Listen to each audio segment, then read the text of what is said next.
नमस्कार। चुनावी समर में आप लोगों का स्वागत है। देश में इस वक्त सावरकर को लेकर एक बार फिर राजनीति गरमाने लगी है।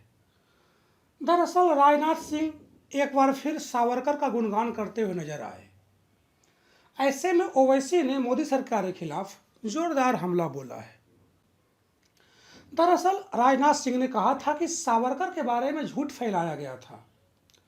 उन्होंने कहा कि बार बार यह कहा गया कि उन्होंने जेल से रिहा होने की मांग करते हुए ब्रिटिश सरकार के समक्ष दया याचिका दायर की थी, जबकि महात्मा गांधी ने उनसे दया याचिका दायर करने के लिए कहा था, जिस पर ओवैसी ने हमला बोलते हुए कहा कि भाजपा विकृत इतिहास पेश कर रही है। उन्होंने कहा कि अगर यह जारी रहा तो वे महात्मा गांधी की जगह सावरकर को दे देंगे, जिन पर खुद महात्मा गांधी की हत्या का आरोप लगाया गया था। इस दौरान ओवैसी ने ट्विटर पर एक लेटर भी साझा किया और दावा किया है कि ये उन्होंने सावरकर को लिखा था। ओवैसी ने लिखा कि सावरकर को लिखे लेटर में महात्मा गांधी ने अंग्रेजों के सामने दया याचिका डालने का कोई जिक्र नहीं किया है।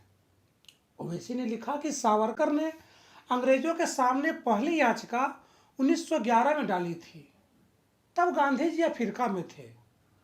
सावरकर ने फिर 1913-14 में याचिका दाखिल की थी।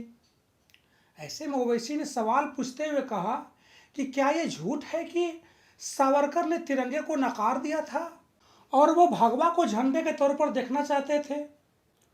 ओवैसी ने राजनाथ सिंह के भाषण पर सवाल उठाते हुए आगे कहा कि आपने अपने भाषण में कहा था कि सावरकर ने हिंदू उसको माना था जिसकी जन्मभूमि या मातृभूमि भारत था, लेकिन सावरकर कहते थे कि जो हिंदू है वही इस देश का नागरिक है। उन्होंने आगे कहा कि सावरकर के विचार में भारत मुसलमानों और ईसाइयों के लिए पवित्र भूमि नहीं थी और इसलिए वो भारत के प्रति वफादार नहीं हो सकते थे। इस तरह ओवैसी ने सावरकर को लेकर भाजपा और राजनाथ सिंह के खिलाफ हमला बोला है और उन्होंने साफ साफ कहा है कि भाजपा वाले सावरकर को नया राष्ट्रपिता बना देंगे। देखें तो भाजपा की विचारधारा शुरू से ही हिंदुत्ववादी रही है, इसलिए पार्टी बाबा साहब से भी ज़्यादा सावरकर का गुणगान करते हुए नजर आती है। लेकिन ओवैसी ने यह बता दिया कि भारत की जनता सावरकर से ज़्यादा बाबा साहब के विचारधारों पर चलती है। धन्यवाद।